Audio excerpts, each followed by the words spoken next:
Le photon, c'est la particule élémentaire de la lumière, c'est le grain fondamental. Je travaille avec un outil très simple, la caméra obscura, qui nous expose d'une façon assez rudimentaire le phénomène de la projection d'une image. C'est le même procédé qui agit à l'intérieur de l'œil. On va créer le noir dans une pièce, ensuite on va contrôler l'arrivée de la lumière qu'on aura choisie, qui va passer par un petit trou, qui s'appelle le sténopé, du grec ancien « œil étroit ».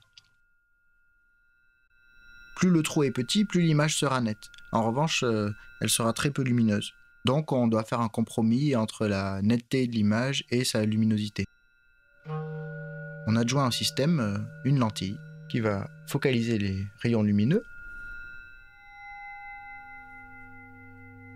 À partir du moment où on va utiliser une lentille, on sera dans une image un peu plus artificielle, moins juste par rapport à la réalité qu'on désire observer. Celle-ci ne projette jamais une image parfaite au sens symétrique, donc on peut observer quelques aberrations chromatiques ou géométriques. Par exemple, la couleur bleue et la couleur rouge n'ont pas la même longueur d'onde et ainsi elles vont se focaliser sur un plan différent. Donc c'est pour ça que quelquefois on peut avoir une auréole de bleu ou de rouge autour du personnage.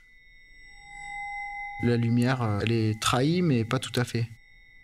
Dans un objectif normal, elle passe par toute une combinaison de lentilles et du coup elle perd un petit peu quelque chose d'originel, parce qu'elle est vraiment contrainte.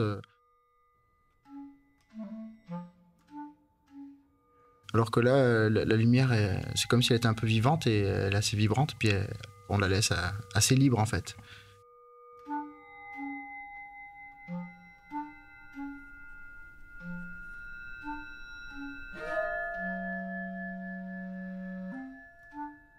Le monde est à l'envers et un peu flou.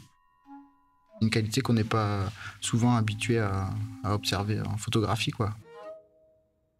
il paraît que l'image qui se forme sur la rétine d'un être humain est plutôt de mauvaise qualité. L'œil, c'est que la partie optique du système et en fait, ce qui se produit, c'est que c'est le cerveau qui, à partir de ces informations, va recomposer une image mentale. C'est le cerveau qui crée l'image. Finalement, voir, c'est que projeter son imagination.